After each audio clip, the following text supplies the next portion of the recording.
Hello students, आज के lecture में हम पढ़ेंगे क्या effect of temperature on resistivity as well as resistance.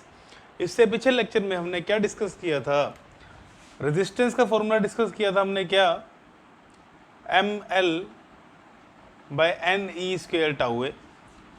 Resistivity का फॉर्मूला क्या डिस्कस किया था हमने, M by N E square tau.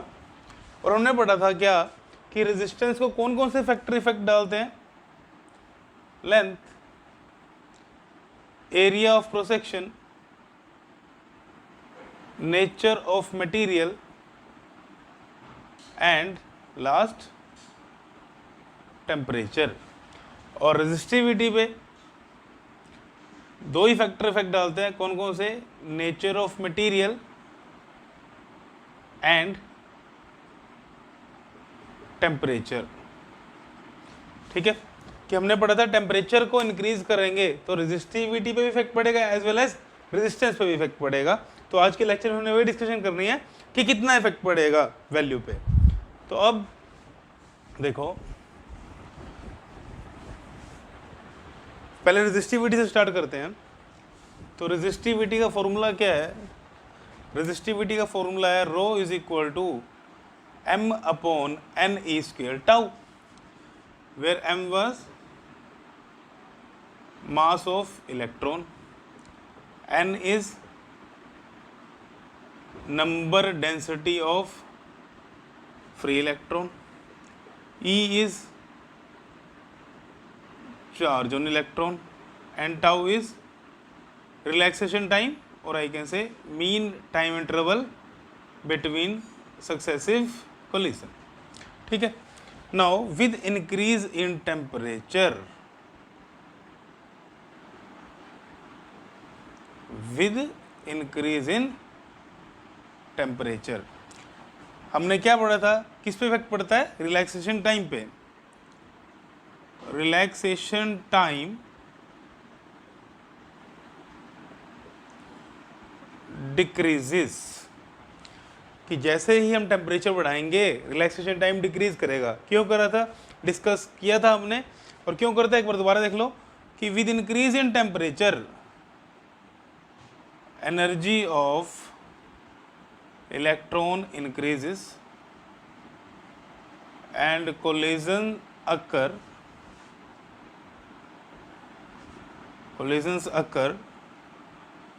more frequently, कि जो collision होते हैं उनकी फ्रीक्वेंसी क्या होती है? बढ़ जाती है, मतलब collision जल्दी जल्दी होने शुरू होते हैं। तो रिलैक्सेशन टाइम क्या कर जाएगा? डिक्रीज कर जाएगा। तो टेम्परेचर बढ़ने से क्या कर रहा है? रिलैक्सेशन टाइम क्या कर रहा है? डिक्रीज कर रहा है। अब सबसे पहले हम क्या करेंगे, इसको नोट करो, फिर डिस्कस करते हैं। सबसे पहले हम डिस्कस करेंगे फॉर कंडक्टर्स,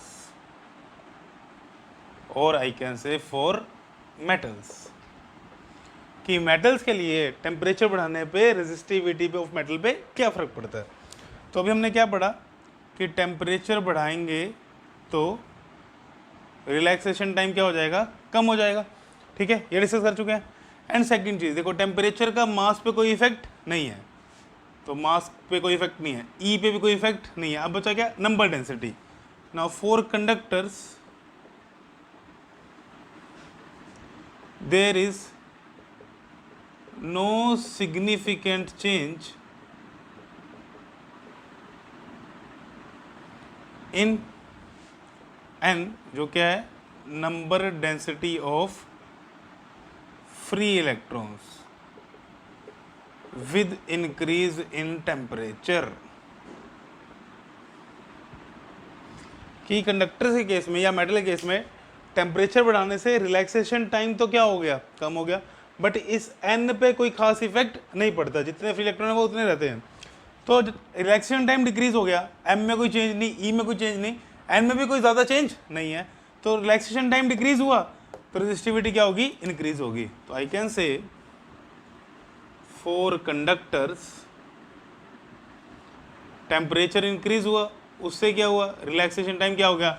डिक्रीज हुआ, उससे क्या हो गया? रेजिस्टिविटी इंक्रीज हो गई। ठीक है, टेम्परेचर बढ़ाने से रिलैक्सेशन टाइम डिक्रीज हो गया, रेजिस्टिविटी क्या होगी? इंक्रीज होगी। तो फॉर कंडक्टर और metal with increase in temperature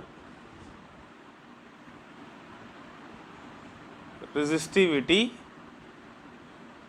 increases, कि जैसे जैसे टेम्परेचर बढ़ाएंगे रेजिस्टिविटी क्या होगी, बढ़ेगी. और आई कैन से कंडक्टिविटी डिक्रीजेस. ठीक है, कि जैसे ही किसी कंडक्टर का या किसी मेटल का टेम्परेचर बढ़ाएंगे रेजिस्टिविटी बढ़ जाएगी, कंडक्टिविटी कम हो जाएगी. हुआ क्यों ऐसा, कि जैसे ही टेम्परेचर बढ़ाया रिलैक्सेशन टाइम तो क्या हो गया, कम हो गया. एन पे कोई खास इफेक्ट नहीं है, बाकी दोनों फैक्टर तो टेम्परेचर क्या है, इंडिपेंडेंट है. सो रिलैक्सेशन टाइम डिक्रीज हुआ तो रेजिस्टिविटी क्या होगी, इंक्रीज होगी. तो इसको नोट करो, it is only for conductors और मेटल्स. अब हमने मेटल्स के लिए डिस्कस कर लिया, अब डिस्कस करते हैं किसके लिए, फॉर सेमीकंडक्टर्स. ठीक है, सेमीकंडक्टर क्या होते हैं, तुमने केमिस्ट्री में पढ़ा होगा, नहीं पढ़ा तो ग्रुप 14 के एलिमेंट, ग्रुप 14 टेबल है जो तुम्हारा पीरियड टेबल में, उसमें से जर्मेनियम, सिलिकॉन को हम मेनली सेमीकंडक्टर कैटेगरी में रखते हैं. ठीक है, बाकी केमिस्ट्री में, ओ सॉरी फिजिक्स में लास्ट चैप्टर है उसमें डिस्कस करेंगे हम कि सेमीकंडक्टर क्या होता है पूरा. बट अभी हम पढ़ेंगे effect of temperature on resistivity of semiconductor. Now with increase in temperature, with increase in temperature relaxation time तो क्या कर रहा है, डिक्रीज कर रहा है. ये तो सेम है जैसा मेटल में था, क्योंकि इलेक्ट्रॉन्स की एनर्जी बढ़ेगी और इलेक्ट्रॉन्स की एनर्जी बढ़ने से क्या होगा, कोलिजन्स क्या होंगे, मोर फ्रिक्वेंटली. अच्छा, सेमीकंडक्टर के केस में चार्ज कैरियर होते हैं क्या, होल्स एंड फ्री इलेक्ट्रॉन्स. क्या होता है होल्स एंड फ्री इलेक्ट्रॉन्स, ये भी हम डिस्कस करेंगे लास्ट चैप्टर में. बट ये दोनों किसी तरह बिहेव करते हैं, चार्ज कैरियर की तरह. एक तरह से लगा लो कि होल एक पॉजिटिव चार्ज की तरह है जो इलेक्ट्रॉन के अपोजिट डायरेक्शन में मूव करता है. तो अब एक फैक्टर तो पता लग गया, सेकंड फैक्टर क्या है, N. In case of semiconductor with increase in temperature N also increases. ठीक है, क्लियर, कि जब हम टेम्परेचर बढ़ाएंगे तो एन की वैल्यू क्या कर रही है, इंक्रीज कर रही है. मेटल के केस में, मेटल्स के केस में ऐसा कुछ ज़्यादा नहीं था, जो एन था उसमें कोई सिग्निफिकेंट चेंज नहीं था, बट रिलैक्सेशन टाइम क्या कर रहा था, डिक्रीज कर रहा था. तो देखते हैं हम, अब देखो टेम्परेचर बढ़ाया तो रिलैक्सेशन टाइम क्या हो गया, कम. अब अगर रिलैक्सेशन टाइम कम हो रहा है तो रेजिस्टिविटी क्या होनी चाहिए, ज़्यादा. तो रेजिस्टिविटी क्या होगी, ज़्यादा. बट एक और फैक्टर है, एन बढ़ रहा है, तो एन ज़्यादा होने से रेजिस्टिविटी क्या होनी चाहिए, कम. तो क्वेश्चन आता है कौन सी रेजिस्टिविटी बढ़ेगी या कम होगी, तो डिपेंड करता है किसकी वैल्यू में ज़्यादा चेंज आ रहा है. तो जो एन का फैक्टर है दैट इज वो ज़्यादा इंक्रीज कर रहा है N as compare to relaxation time, तो इसकी फैक्टर की वजह से रेजिस्टिविटी क्या हो जाएगी, कम हो जाएगी. क्लियर, कि इसका इफेक्ट इससे ज़्यादा है तो रेजिस्टिविटी ओवरऑल क्या हो जाएगी, डिक्रीज हो जाएगी. ठीक है, हो ये भी रहा है बट इसका इफेक्ट क्या है, कम एज कम्पेयर टू दिस. तो with increase in temperature, with increase in temperature of semiconductor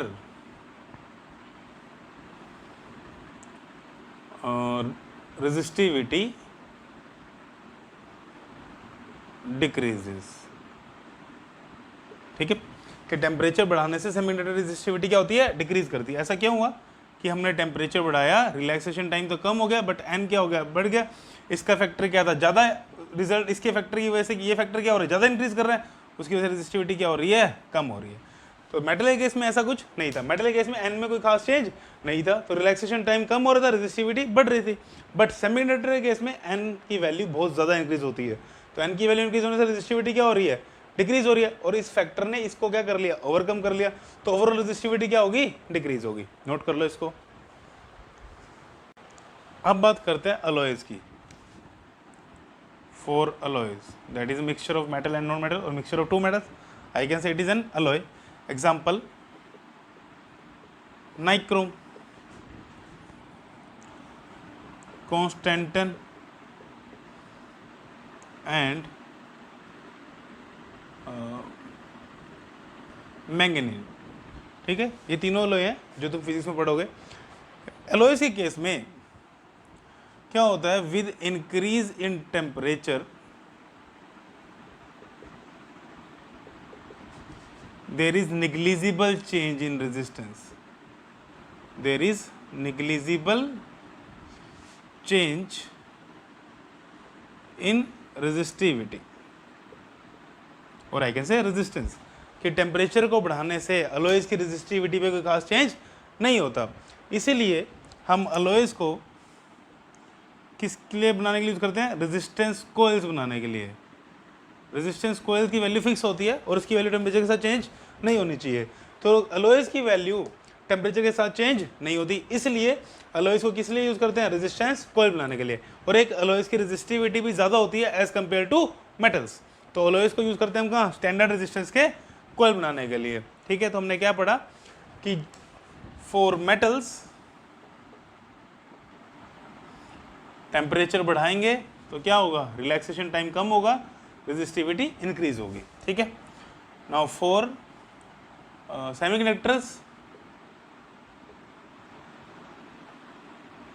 temperature बढ़ाएंगे, रिलैक्सेशन टाइम कम होगा, बट एन बढ़ जाएगा तो रेजिस्टिविटी डिक्रीज हो जाएगी। और फॉर अलॉयज टेम्परेचर बढ़ाने से रेजिस्टिविटी में कोई खास चेंज नहीं होता। तो इन तीनों को नोट कर लो।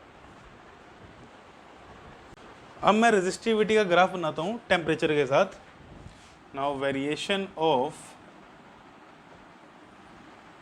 रेजिस्टिविटी विद टेम्परेचर, पहले बनाता हूं किसके लिए, फॉर मेटल्स। एग्जांपल ले लेते हैं किसका, कॉपर का। ना फॉर मेटल के लिए क्या पढ़ा हमने, टेम्परेचर बढ़ाएंगे तो रेजिस्टिविटी क्या होगी, बढ़ेगी। ठीक है, तो यहाँ पर आ गया रेजिस्टिविटी, यहाँ पे टेम्परेचर केल्विन में, 0 केल्विन पे कॉपर की रेजिस्टिविटी लगभग कितनी होती है, 0 लगभग। तो अगर मैं ग्राफ बनाऊं कैसे, इसका ग्राफ कैसे आएगा, ये ऐसे ग्राफ आएगा। ठीक है, थोड़ा सा 0 से ऊपर स्टार्ट कर लेना। तो टेम्परेचर बढ़ाने से रेजिस्टिविटी भी क्या हो रही है, इंक्रीज हो रही है। अब अगर ग्राफ बनाए किसके लिए, फॉर सेमीकंडक्टर, तो सेमीकंडक्टर के केस में टेम्परेचर बढ़ाने से रेजिस्टिविटी क्या होती है, कम होती है। तो इसका ग्राफ कैसे बनता है, सॉरी रेजिस्टिविटी टेम्परेचर, टेम्परेचर बढ़ाने से रेजिस्टिविटी क्या हो रही है, कम हो रही है। ठीक है, अब बात करें किसकी लास्ट में, फॉर अलॉयज। तो अलॉयज का ग्राफ कैसे बनता है, ये ऐसे कि बहुत स्मॉल चेंज आता है। ठीक है, नाइक्रोम के लिए ग्राफ है ये, क्लियर। तो ये ग्राफ आ गए कॉपर के लिए कि टेम्परेचर बढ़ा रहे हैं तो रेजिस्टिविटी क्या हो रही है, बढ़ रही है। ये ग्राफ आ गया सेमीकंडक्टर के लिए, टेम्परेचर बढ़ा रहे हैं रेजिस्टिविटी क्या हो रही है, कम हो रही है। ये ग्राफ आ गया अलॉय के लिए कि टेम्परेचर बढ़ा रहे हैं बट रेजिस्टिविटी में कोई खास चेंज नहीं आ रहा। अब इसके बाद एक क्वेश्चन सीबीएसई का कर दो इसको। अब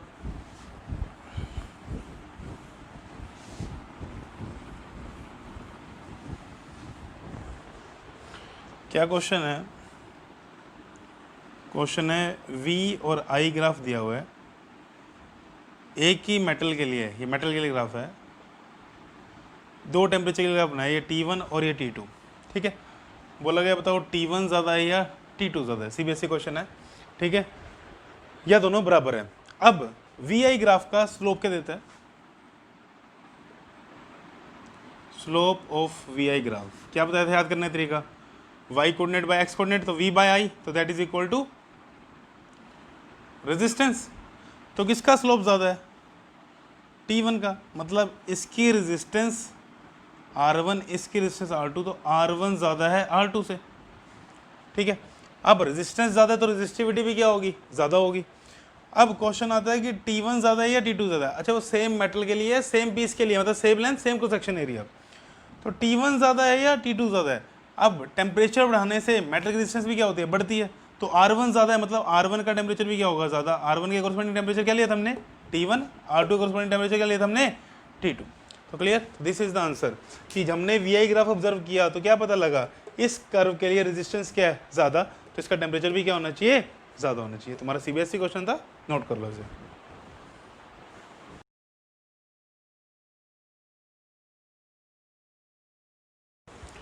तो अभी तक हमने क्या पढ़ा, अभी तक हमने पढ़ा कि टेम्परेचर बढ़ाने से रेजिस्टिविटी मेटल्स के लिए कम होती है, सॉरी मेटल्स के लिए बढ़ती है, सेमीकंडक्टर के लिए कम होती है, और अलॉयज के लिए चेंज इज नेग्लिजिबल। तो अब क्वेश्चन आता है कि मेटल की बात करते हैं कि मैं टेम्परेचर को 10 डिग्री बढ़ाया तो मुझे पता है रेजिस्टिविटी बढ़ेगी। अब क्वेश्चन आता है रेजिस्टिविटी कितनी बढ़ेगी, तो उसी के लिए करते हैं कि कोई फॉर्मूला बनाते हैं रेजिस्टिविटी का टेम्परेचर के साथ। तो मैंने क्या किया कि लेट किया इनिशियल टेम्परेचर कितना टी नोड, कि इनिशियली टेम्परेचर टी नोड पे है, ठीक है। कि फॉर एग्जांपल मैंने बोला कि 27 डिग्री सेल्सियस इनिशियल टेम्परेचर दिया हुआ है और उस पर मेटल की रेजिस्टिविटी है रो नोड, ठीक है। कि कुछ रेजिस्टिविटी दी है, उसको मैंने क्या ले लिया रो नोड, कि इनिशियल टेम्परेचर इनिशियल रेजिस्टिविटी। मैंने बोला इसका टेम्परेचर बढ़ा के मैंने कितना कर दिया 30 डिग्री सेल्सियस, तो इसको लिख दूँ मैं टी, और रेजिस्टिविटी कितनी होगी बढ़ जाएगी और कितनी होगी रो। तो टेम्परेचर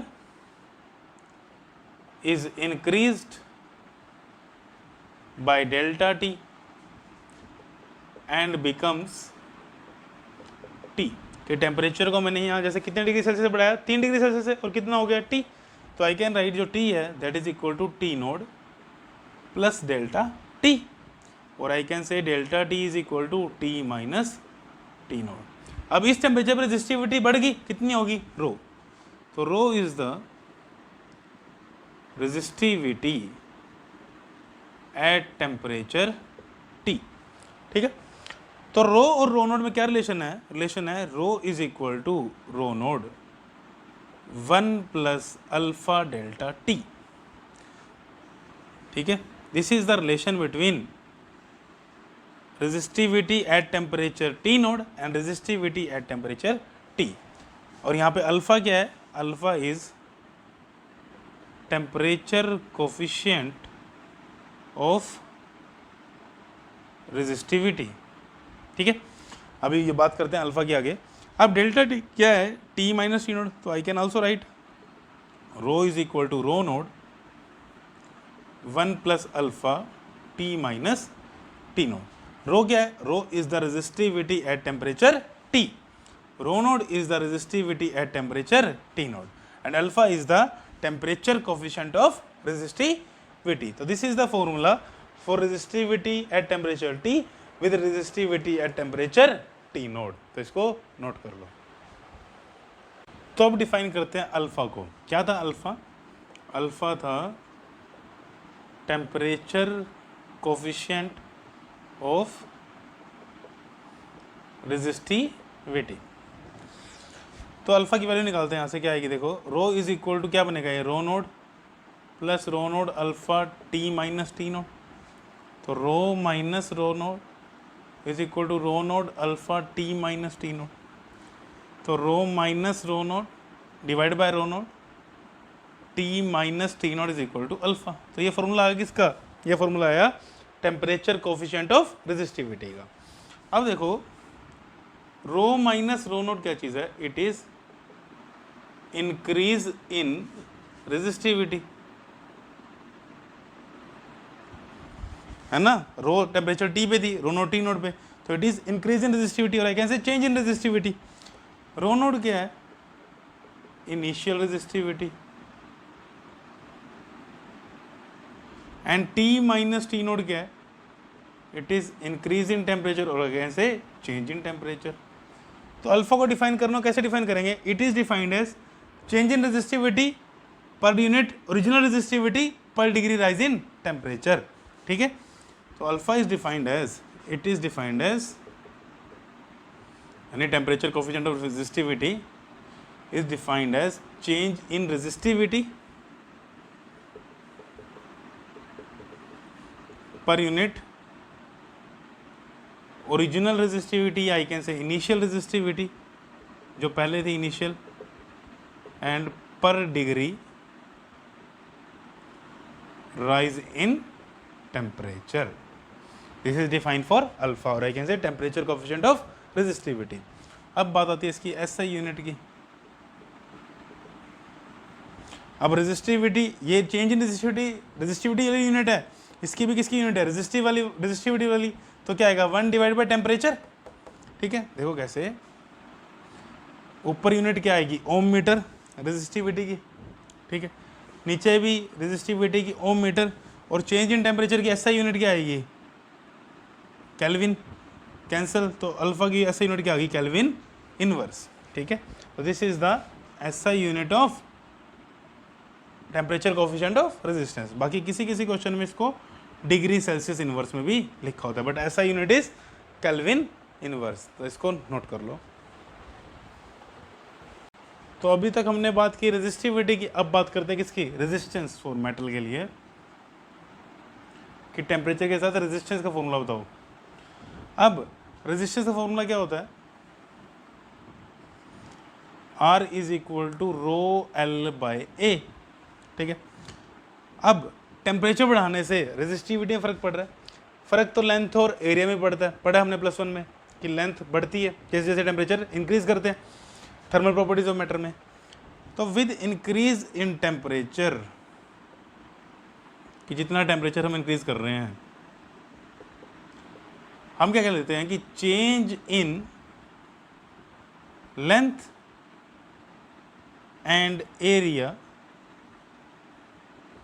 इज निग्लिजिबल, ठीक है। कि टेम्परेचर बढ़ाने से जो लेंथ और एरिया में जो चेंज हो रहा है दैट इज निग्लिजिबल।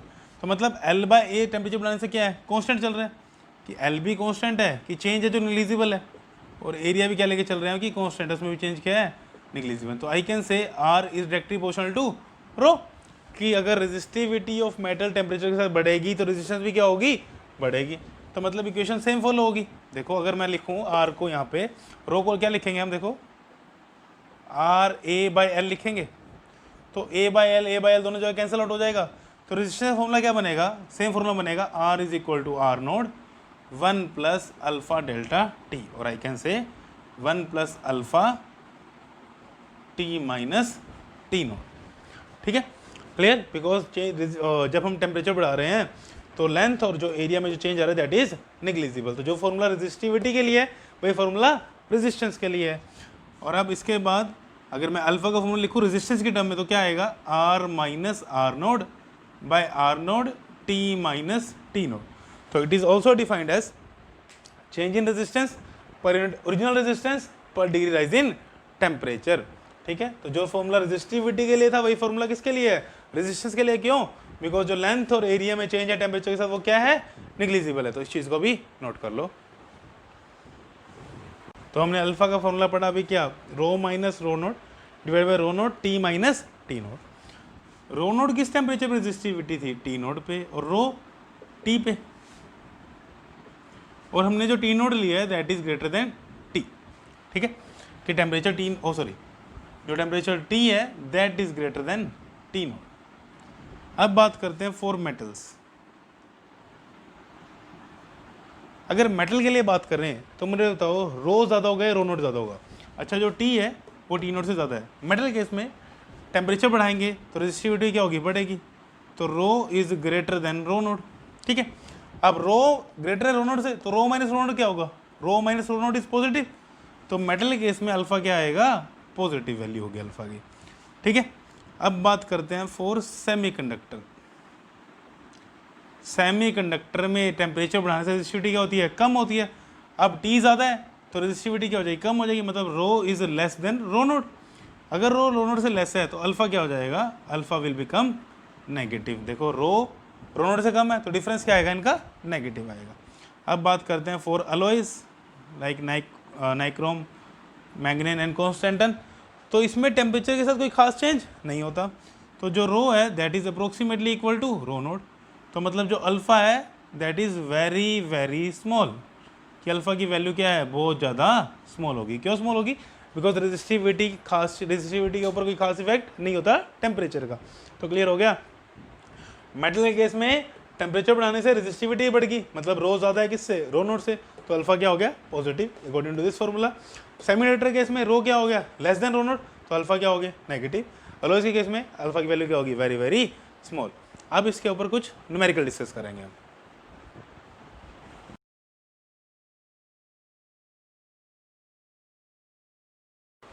तो क्वेश्चन पहले में क्या दिया हुआ है कि एक सिल्वर की वायर है, 27.5 डिग्री सेल्सियस पर रेजिस्टेंस कितनी है, 2.1 ओम। 100 डिग्री सेल्सियस पर रेजिस्टेंस कितनी है, 2.7 ohm. Find the value of alpha. अब अल्फा का फॉर्मूला क्या था, अल्फा का फॉर्मूला है R minus R nought divide by R nought T minus T nought. ये इनिशियल टेम्परेचर T नोड, ये रेजिस्टेंस R नोड, ये final temperature T, resistance R, तो वैल्यू पुट करो 2.7 minus 2.1 divide by 2.1 temperature 100 minus 27.5, तो जो भी answer आएगा, जो भी कैलकुलेशन करके आंसर आएगा that will be your answer for the alpha. ठीक है, तो इसको नोट कर लो।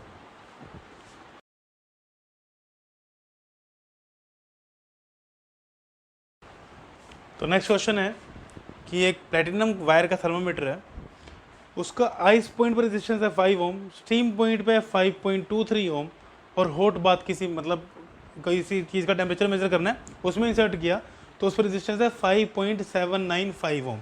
क्वेश्चन ने बोला है कि टेम्परेचर निकालो कि उस हॉट बात का टेम्परेचर कितना था। अब आइस पॉइंट दिया है मतलब इस पर टेम्परेचर कितना हो गया 0 डिग्री सेल्सियस, इस पे स्टीम पॉइंट दिया मतलब टेम्परेचर कितना हो गया 100 डिग्री सेल्सियस, और इसके लिए टेम्परेचर निकालना है। सपोज किया मैं इसको ले लेता हूँ T1, इसको ले लेता हूँ T2 और इसको ले लेता हूँ T। अब रेजिस्टेंस का फॉर्मूला क्या होता है, R is equal to R node 1 plus alpha T minus T nought, पढ़ चुके हैं। R है resistance and temperature T, R nought है resistance and temperature T nought. Question करने के दो मेथड है, जो ठीक लगे वैसे कर लेना। पहले मेथड पे चलते हैं। पहला मेथड, अब देखो इसमें अल्फा नहीं गिवन तो पहले मुझे अल्फा फाइंड आउट करना पड़ेगा। तो पहला मेथड है कि ये दो टेम्परेचर गिवन है, इससे अल्फा निकाल लो।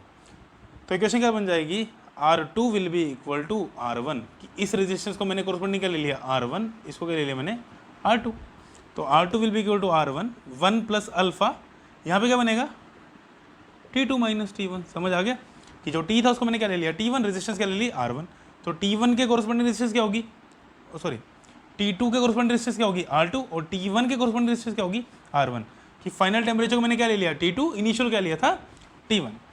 ठीक है, अब R2 गिवन है कितना 5.23, R1 5, 1 प्लस अल्फा 100 माइनस 0, तो यहाँ से तुम क्या निकाल लोगे अल्फा निकाल लोगे। ठीक है, कैलकुलेशन कर लेना।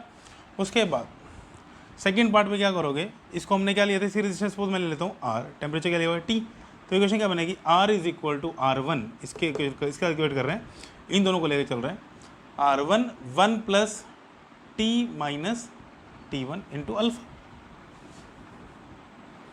1 plus alpha T minus T1। ठीक है, तो R is equal to R1, R हमें पता है कितना रेजिस्टेंस कितनी दी है, ये रेजिस्टेंस टेम्परेचर T पे, R1 रेजिस्टेंस टेम्परेचर T1 पे। T टेम्परेचर पे रेजिस्टेंस कितनी दी हुई है, सबसे पहले गिवन डाटा लिखा हो अपनी लैंग्वेज में तो क्वेश्चन इजी हो जाएगा। T पे रेजिस्टेंस कितनी है 5.795, 5.795। देन R1 क्या लिया हमने 5 ओम, 1 प्लस अल्फा T निकालना है, माइनस T1 कितना 0, अल्फा यहाँ से निकाल लिया, उसके क्या निकाल लेना तुम T निकाल लेना, आंसर आ जाएगा। इसको नोट करो, फिर सेकेंड मेथड डिस्कस करते हैं। अब तुमने अगर मेथड से उस मेथड से क्वेश्चन कर लिया पिछले मेथड से, तो देखा होगा कैलकुलेशन बहुत टफ थी कि पहले अल्फा के लिए कैलकुलेशन करो, फिर दोबारा अल्फा पुट करो, फिर T के लिए कैलकुलेशन करो। तो हम एक ऐसा मेथड करते हैं जिसमें हमें अल्फा निकालने की जरूरत नहीं पड़ेगी। देखो कैसे, हमने फॉर्मूला क्या पढ़ा हुआ है, R is equal to R node 1 plus alpha T minus T naught. ठीक है, और I can say R is equal to R naught plus R naught alpha T minus T node. तो फॉर्मूला क्या बनेगा, देखो यहाँ से R minus R naught by R naught alpha T minus T naught बनेगा। इस इक्वेशन को use करते हैं, देखो मुझे अल्फा निकालने की जरूरत नहीं पड़ेगी, एक बार मैं लिखता हूँ इसको, एक बार करता हूँ इक्वेट इन दोनों के लिए। ठीक है, तो करो इन दोनों के लिए, तो क्या बनेगा R2 minus R1 upon R1। ठीक है, कि R नोड को मैंने क्या ले लिया R1 इनिशियल रेजिस्टेंस, और R को क्या ले लिया मैंने R2 is equal to alpha 100 minus 0, कि R2 रेजिस्टेंस, R रेजिस्टेंस किस पे थी T पे, अगर मैं इसको चेंज करूँ यहाँ पे तो यही बनेगा ना R2 minus R1 by R1 alpha T2 minus T1। ठीक है, तो T2 टेम्परेचर कितना दिया हुआ है 100, तो उसको मैंने लिख दिया 100, T1 कितना दिया हुआ है 0, तो उसको मैंने लिख दिया 0। अब यही इक्वेशन लगाओ R1 और R के लिए, तो इक्वेशन क्या बनेगी, देखो R minus R1 upon R1 is equal to alpha, R के कोरस्पोंडिंग टेम्परेचर क्या लिया हमने T, R के कोरस्पोंडिंग टेम्परेचर क्या है T माइनस 0, इनको डिवाइड कर दो, तो R2 minus R1 by R1, R minus R1 by R1 is equal to alpha into 100 by alpha into T. R1 से R1 कैंसिल, अल्फा से अल्फा कैंसिल, तो R2 minus R1 by R minus R1 is equal to 100 by T. यहाँ से सीधा क्या निकालोगे, T. R2 पता है, R1 पता है, टी 100 R भी पता है 5/7 है, यहाँ से क्या निकालोगे, टी। तो ये सेकंड मेथड है, जो मेथड इजी लगे उससे कर लेना, बट ये मेथड ज़्यादा ठीक है बिकॉज इसमें एरर आने के आंसर के चांसेस क्या होते हैं, मिस्टेक होने के कम होते हैं, बिकॉज अल्फा नहीं निकालना पड़ रहा। अदरवाइज कुछ कैलकुलेशन में मिस्टेक अल्फा में हो जाएगी, देन कुछ मिस्टेक टेम्परेचर में हो जाएगी, बट इसमें हमने अल्फा क्या किया, इक्वेशन बना के कट आउट कर दिया, तो इक्वेशन को सोल्व करना क्या हो जाएगा, ईजी हो जाएगा। किसी मेथड से करो, दोनों मेथड ठीक है।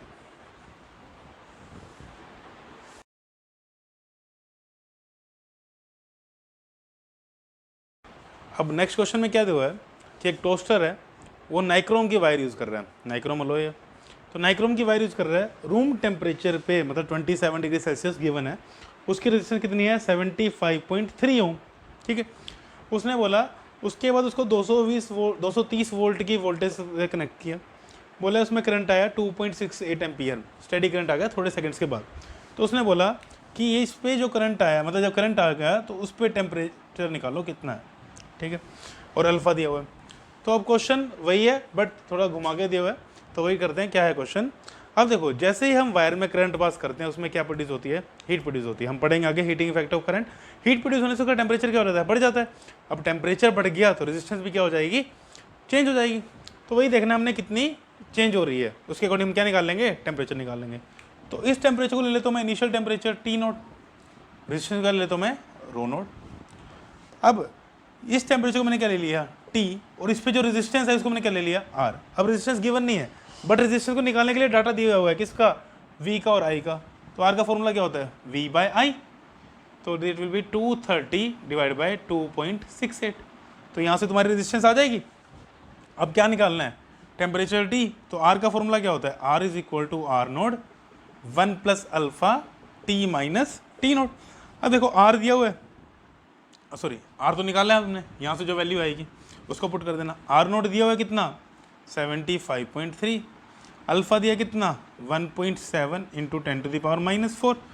T निकालना है, T0 कितना दिया हुआ है 27 डिग्री सेल्सियस। सारा डाटा पुट करो, तुम्हारे पास क्या निकल जाएगा, T, और R की वैल्यू यहाँ से निकल गया। तुम्हारा NCERT क्वेश्चन था और अच्छा क्वेश्चन है, तो इसको नोट करो, खुद ट्राई करो। अब एक और कंसेप्चुअल क्वेश्चन, क्या क्वेश्चन है कि for large value of current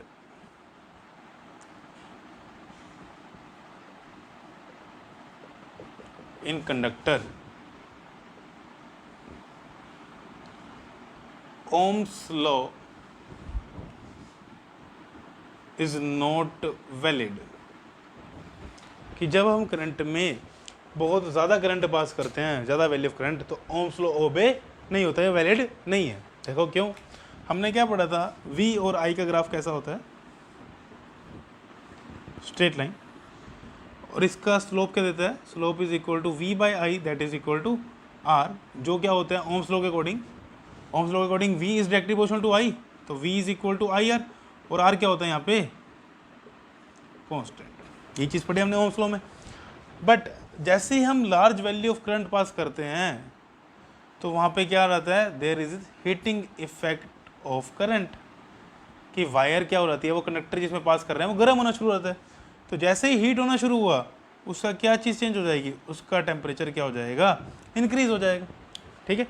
अब टेम्परेचर इंक्रीज हो गया तो क्या होगा, रेजिस्टेंस भी इंक्रीज हो जाएगी, रेजिस्टेंस चेंजेस, रेजिस्टेंस क्या करगी, इंक्रीज करगी, रेजिस्टेंस इंक्रीज करगी, वो कांस्टेंट नहीं रही, तो ओम्स लॉ ओबे नहीं हुआ, ओम्स लॉ ओबे नहीं हुआ।